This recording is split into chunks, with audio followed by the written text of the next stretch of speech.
Hey my friends, Brian from Man of Faith Ministries here. Those who have subscribed or have watched my videos will probably know that I'm involved in a street outreach for our community in the town I live in. We serve anywhere up to 400 meals on the side of the road each week to homeless, to families, to people just doing it tough in this economic climate. Now this video you're about to see is of good friend of mine, Matt Bell, who started this outreach. It's his vision and his path that God's got him on. I've been with him with this from the start, and I help out every week with this outreach. So I just, this is at Matt's church that he goes to, where they interviewed him, and he just gives a rundown of what the origins of this outreach, how he started it, where he started it from, and what we now do in the community around us. And hopefully it will spur people to go out and to do something similar, because it's not hard to actually get something like this going.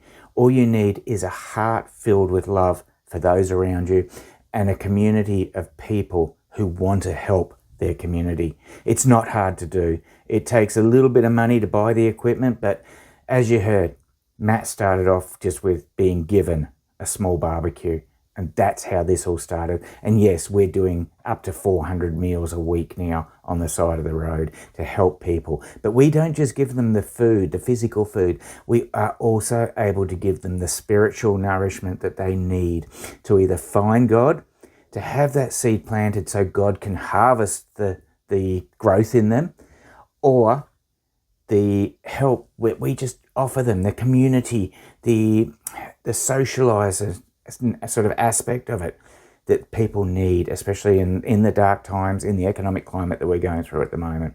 So please watch this video. We're going to get a Let Hope Arise outreach YouTube channel started soon. So please keep your eyes open for that. And then, yeah, just if you like the video, give it a like. Let us know. Put something in the comments to give us that little bit of inspiration that people are seeing what we're doing, they're taking heed of what we're doing, and that they are wanting, they have the heart to do it themselves to help those around them. So yeah, enjoy the video.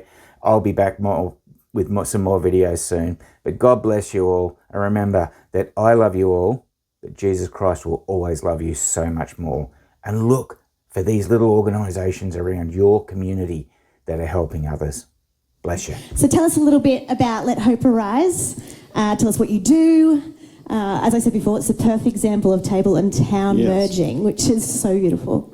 So Let Hope Arise is like a non-denominational kind of ministry. We go out there and we invite everybody from all different churches, and we have a team of around 40 people, and we serve the community via a community barbecue. So essentially we go out there and we have a trailer with a barbecue in it, and we just we turn up at a location, a car park, a park, and we get all our gear out and we just start making food. And people come and they get a feed. But in that process, it's about building a relationship with the community. So we get to meet people, we get to sit next to them while we eat. We have, all sorts of people in that place with us. Our team is ranging from a doctor to a concreter to everyone in between. We have young and old. So everyone is different. We all come from different kind of places with different, even church backgrounds and all those kinds of things. So, but our focus is the kingdom of God and how can we love people. So the verse that we love is 1 John 4:19, and it's we love because he first loved us. So that's our purpose, that's our motive. We literally want to love people. We want to show them that, the world is harsh, and there's lots of brokenness everywhere you look. And there's some heartbreaking stories that go around that we see every week, but Jesus still loves us. And my shirt says the same yesterday, today and forever. So that's really what we do. But through that, we've been invited to schools. We've we do Bethlehem Live, we do events, we do all sorts of things, and we find ourselves in rooms where we shouldn't really be, and the church shouldn't really be, you know, in secular places.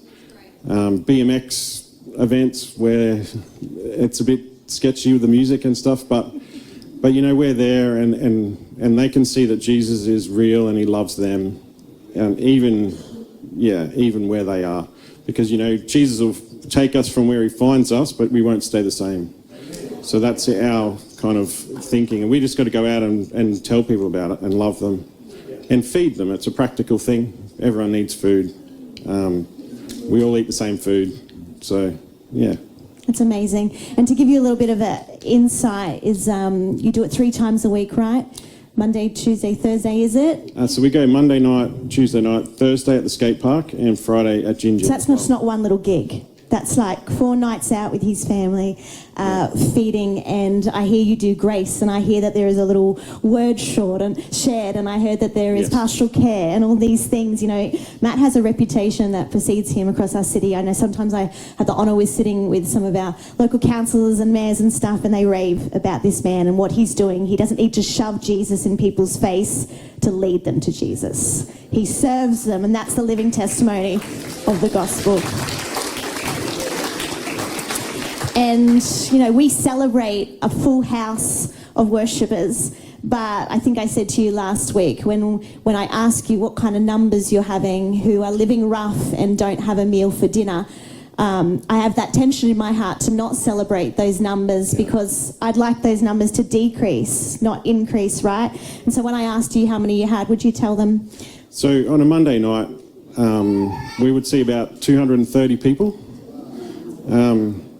So that's grown in the last probably 6 to 8 weeks. We've seen it grow by about 50 people, like every week, like consistently. So we used to have around 180, and then it was like that for a long time. Now it's gone to 230. So on a Tuesday night, this last Tuesday night, we had the biggest night we've ever had on a Tuesday night. We estimate around 100 people, but it was very hard to tell because there was so many people coming and going. The skate park, it goes up and down with what's going on with the kids, whether they're around or what other things are going on. So we could see anywhere between 30 and 100 kids at the skate park every Thursday. And Friday at Gin has actually grown to around 25 to 30 people consistently as well. So we're talking about 300-400 a week, right? It's nearly 400 people, yeah, roughly. It's just incredible and not a celebrative point, but a context to the need in our city, right? And we need to know these stats to know where people are at, and that we as in church are just not ignoring that we actually know what we're dealing with in our city. And obviously the tragedies right now that we are facing brings so much tension and searching from people for answers further to that. How did you find yourself on the streets, Matt? How did this work? I know you gave us a little bit of a lead up to where it found you there, but was this passion come from? So essentially when I found Jesus in 2017, my life changed 180 degrees. So my mum and dad worried that I was in a cult because I'd gone from being one way to completely the other. I stopped swearing, I stopped all sorts of things. It was a bit shocking for a lot of people around me. And then one day I picked up my girls from school and I was driving into town and I was sitting at the lights minding my own business, and an old man drove into the side of my car. So this old guy, he was like frail and he was, hunched over, and he drove right into the side. Now I got out and I was not like all Christianese. I had Chappie Matt on my shirt. And I said, mate, are you blind? What is wrong with you? And I said to him, look, don't you dare move. I'm going to move my car. I'm coming back. And when I went back, I realised that this guy had just found out he had cancer. Wow. And as I'm looking in his car, I realised that he's homeless. So his blankets are in there, all his belongings are in there. The car was very dirty and he smelt a lot and stuff. And I thought, in that moment, God said to me, all I want you to do is pray for him. Wow. And little did I know that this moment was going to change my whole life, really, my whole walk with Jesus. So I argued with God for a while as I'm standing there, and I'm like, did you just see what he did? You know, like... And then the guy goes, Graham, his name was, and he said, can I get out and have a look at your damage to your car? I'm like, all right, let's do that. So he gets out and he's huddled over, and I'm seeing, you know, how frail he was. And he walks up to my car, and there's literally a scratch on the back of the car, on the side. Now, he drove underneath the back of my ute, so I was expecting it to be destroyed, but in my anger, I hadn't looked at the car. So right then and there, I realised this was a God moment, and that's something I should take seriously. So I said, all right, forget the car, mate. Can I pray for you? And he said, I'd love that. So I prayed for him. I gave him my phone number on a little card. He didn't have a phone, mind you, this guy. So, and he lived at the rest area near the airport. So I'd get these random calls. We became friends, essentially, and I'd get these random calls from people that he'd flagged down in the rest area and say, can you call Matt? I need some help. And they'd ring me and say, do you know a guy called Graham? He asked me to ring you. And I'm like, yeah, all right. So I'd go over there, and then, you know, I'd build this friendship with him for a while, and his cancer actually got worse and worse and worse. And through that process, someone gave me a barbecue one day, and I thought, what can we actually do?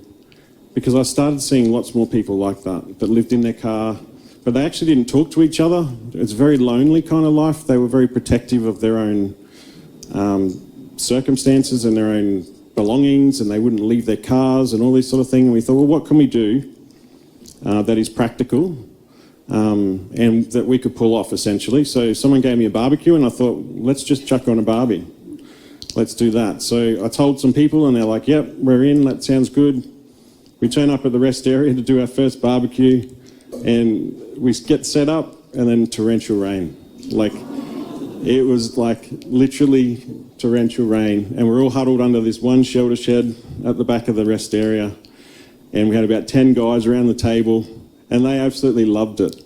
We're there with umbrellas over the barbecue in ankle-deep water, and we're like... And, you know, as soon as it finished and we were about to pack up, it stopped raining. And we thought, there's something on this.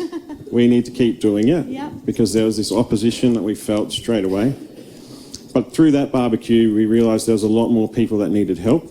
And we also had a lot more people who wanted to join in with what we were doing. So the team became sometimes bigger than the people that we were feeding for a while. Like, you know, 20 or 30 of us would turn up, and there'd be 20 people there to feed. So we were like swamping them. But it was always based on relationship. And how could we use the barbecue as a vehicle for the gospel? And that's what we still work with that today. That's our motto. It's not just food. It's not just, you know, company. It's how can we share the gospel through the barbecue? And when you feed people, they drop their barrier straight down, and you know, they're like, why are you doing this? And then we get to share about why we're doing this and what Jesus has done for us as well. So that's kind of where it came from. Now we have like 40 people, and we feel it's a privilege to go out and do this now. So, yeah. Well, I honour you, Matt, for being aware of the Lord's nudge in that accident, because how many nudges do we miss from the Lord when He's setting things up to set us up in response to mission work or for reaching into people's lives? So we miss those cues so innocently. I would say I put my hand up. I easily miss the cues of the Lord, and it takes a tender heart like this and an ear inclined to God to be able to hear that moment out of the rage of the accident and go, is this from you, Lord? And see deeper into that need. Now, when we do that, the response then now is, how many years ago was that? That was about 3.5 years ago. 3.5 years ago, you've now responded to the call of God putting that on your life, and hundreds and hundreds, I can imagine thousands of meals have been fed, and so many prayers across our city, and so we honour you for that, and that's an encouragement to us. Yeah. What is your revelation, Matt, on the church being active out of the four walls? What is your encouragement for that? That we don't just come to this temple or this table, because, you know, when we look at the church, Adam and I, yes, we call it the temple, but we also come and feast at the table on Sundays. What the Lord has for us, the worship that is brought to us, the community that is brought to us, that is a table. It's a time where, as a family, we come around and we feast. And then we leave again and we kind of just topped up, but what do we do with that overflow? And so it's people like you, Matt, who inspire us to consider how important is it that we don't come, fill up, leave full and do nothing with that. What's your encouragement, your revelation around that? I don't know. I think it's all about the one. So, like, for us, it's always about the person, loving the person in front of us. And, you know, that takes down all the barriers that we have, like we're too quiet, or we haven't got time, or all of these kinds of things, you know, like, because we all have to buy food at the shops. We all have to go to work and see our workmates. And it's just about listening to the Holy Spirit and loving those people. But I believe that, I think we all have to go out into the community. And even if it's a part of our normal life and not like what we're doing, where we're deliberately doing it, but I think everyone needs to come into the church and be encouraged and be filled up, and then go out and just love people. Yeah, awesome. And let God do the work, because we don't have to actually, we can't save them ourselves. Yeah. All we can do is love them, show them that Jesus is real, and then direct them back to the church where they can be discipled and ministered to. Yeah. You know, I remember Zacchaeus, that's a story that I was reading this morning, you know, like Jesus is walking along, he's up in the tree and he says, you know, come down, I'm coming to your house. And, you know, everyone went crazy about that. They're like, why are you going to these sinners' houses, and why are you, you know, getting in their lives? But it changed Zacchaeus' life. You know, it really changed his life. And I think that's the motivation, is to go out there and really change people's lives. Yeah. Sit with the sinners at the table, right? Yeah, beautiful. What do you see as one of the greatest challenges in our city? You know, we're looking at rough living and finances. What do you sense in our city? The cost of living is terrible. You know, rent's gone up, electricity, fuel, food. Like even the cost of our food that we buy for the barbecues, you know, has gone up. Yeah, and our budget has not gone up. So we are feeling that the same way as everyone else. But I think there's this hopelessness about the community at the moment. Like, and I think that's where we have, as Christians, we have the ability to go out there and let them know there is hope. Yeah. There is a better way. You know, we have quite often comments saying, you know, why are you guys smiling? And you shouldn't be giving out burgers, you should be giving out jobs. And I'm like, all right, buddy, we're giving out burgers today. But, you know, like, why are you happy? Why do you always come here positively, full of hope? And I think that's what we need to do as Christians. And that's where we go out into the world, because there is a broken world out there. It's getting harder and harder for people to survive. And we're seeing, you know, we started off dealing with homeless people mostly, but now it really is a community barbecue, and we see families, we see pensioners, we see travellers, we see backpackers, we see all kinds of people, but they all have the same problems. And that hopelessness is why we called ourselves Let Hope Arise, is because as a group we thought, you know, we're looking into their eyes every week, and all we see is some people just don't know what is the answer. Yeah. And we just got to tell them that Jesus is the answer, because that's where our hope comes from, that he is the hope. You know, let hope arise, let Jesus arise. And I think that's, the challenges are going to get worse, I believe, as well. So I don't think this is going to go away. But I think that's an opportunity for Christians and the church to really step up and love people and prove to them that, you know, we are consistent. We are going to be there next week. We are going to love them. It doesn't matter where they came from. Doesn't matter what they've done. Because there's also a lot of guilt and shame out there, because people are resorting to do crazy things. You know, like I spoke with someone who sells things that they shouldn't be selling to people. And I said, why? And they said, well, if I don't do that, I can't feed my kids. So, people are resorting to some stuff that is bad. We've got to show them that, if they trust in Jesus, Jesus will help with the rest of that stuff. Yeah. So. Yeah. You mentioned, Matt, earlier that it's easy to find excuse for going beyond the four walls or beyond what we do here on a Sunday. We're full, we're busy, we know our kids do stuff every day, all the excuses, we're tired, don't you know what I carry? All those things that we can come up with, I guess, to maybe soothe ourselves and justify why we can't extend that little further to the city. We all do it.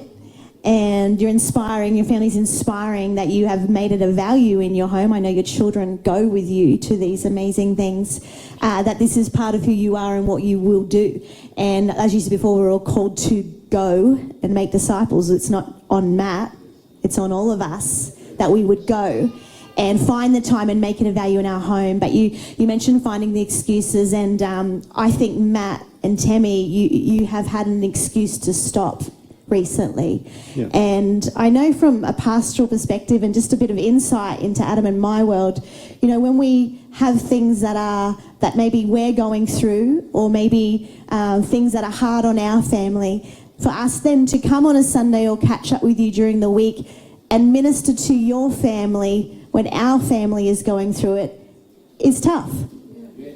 It's tough, but it's a higher calling. Yeah. And God has graced us to do that. And I look at you two and your beautiful children, and you had an attack on your family, and it's up to you what you want to go into today. Yeah. That was the plan of the enemy, to steal and destroy. Yes. That's his plan. We know his agenda. We call his bluff. And through that, you could have hung it up and said, I can't, why would I now go and continue to pour out on other families and other people when this happened to us? Would you care to share a little bit into that, and then we can talk about how you overcame that to continue to do? Yeah. Firstly, I think, it's a spiritual battle that we're all in. Things manifest physically, but it's really a spiritual battle. And when we step out as well, sometimes the enemy tries to cut you off before you get there. So he knows where you're going. He knows, like the rain at the barbecue, the first one, like he's trying to say, this is uncomfortable, guys. Probably don't do this anymore. But, had we stopped then, we wouldn't be here today with what we're doing, and we wouldn't be able to love so many people. 100%.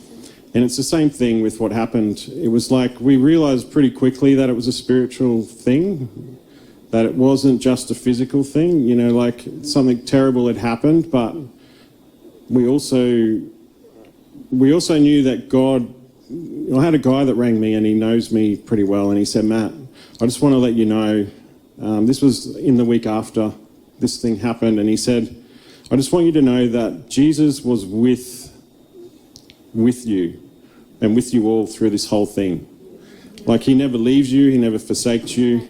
And sometimes we can't understand that because the thing still happens. And you're like, why would Jesus stand by and watch this thing happen? Why didn't he step in? Why did he not protect us? But there's mysteries to God as well, and we'll never ever know the answers to these things. But we do know that going a year on now, that because we kept going and because we just kept loving people and we just kept that compassion and that soft heart, and people around me were terrible with vengeance and what you need to stop doing this, why are you doing it? But I just knew that if I stopped doing it, then and we stopped as a family, then the devil had won. Yeah. And we don't want the devil to win. We know that he loses in the end, but we want to make sure that we want to go in there and the gates of hell will not prevail against us, because we need to go in there and grab people out and bring them back from that brokenness and show them that Jesus loves them. And if, there's always a cost to everything we do. And when you're a Christian, salvation is free, but there's a cost after that, because you have to submit. My favourite verse is James 4, verse 7. And when I read this verse, this was like in 2018, not long after I was a Christian, and it was, therefore submit to God, resist the devil, and he will flee from you. So we can't go hand-to-hand combat with the devil. We're not going to win that. But God, he will win. And so if we submit to God and we listen to what he's saying to us, and not what the world's saying and not what our circumstances are saying, then, we're always going to come out on top. And a year later, we've come out on top. The girls are going really well. They're better than they ever could have been had we stopped, had we decided to lay down. So I really believe, that's my favourite verse. Whenever my life's going haywire, I go back to that one because it says, submit to God, resist the devil, and he will flee from you. And so we get up and we go again, and your story in your family last year is a significant example to us that you would be hurt by a stranger and then still go serve a stranger. Yeah. That is something else. And we just honour you. And I know that there will be people in the room thinking, how do we help this man? And we want to encourage you to do so. Alive Church does support you, Matt, yes, in ways with food and sausages and bread and whatever we can do through the pantry. And we will continue to do that, and we will continue to look for ways, and we've offered Matt more support as he needs. Maybe there is something in your heart today to support him. We would love you to do that. How can people be involved in the outreach? Sorry, not this one yet. How can people be involved in the outreach from the weekdays if they would like to be? We always need more people to come along. So that's one way, volunteering. The other way is a financial way, like sowing into it even once off or over a period of time, because like I said, everything's getting more expensive. We're a donation-based group, so we essentially just run off whatever God opens the door for. And we've never, ever had a week where we can't afford to buy the food we need. And the other way is prayer, because we find that as we're out there, we're on the front lines, we see some stuff, it's sometimes dangerous, but we really need that prayer behind us, because that's where, I believe we've got big angels with us. Well, I believe that every week, and I don't have any fear of what's going to go on there, but I do believe that prayer is so important. So if you don't want to, or you can't do any of the other things, just pray for us every week, knowing that we're out there loving people and trying to sometimes it is harsh and dangerous, we've seen some bad stuff. We've been to funerals, we've found people in their caravans, there is some terrible things, but we've also seen some awesome things where God has done some wonderful things out there. People have come and said, can you pray for my legs? And you pray for their legs, and then they disappear for a few months, they come back and they go, you know how you prayed for my legs? Your God healed my legs. That's awesome. Or I need a job, I really need a job, can you pray for a job? And the next week they come back, I got a job. Wow. So we are able to do that stuff, but that's only because we have prayer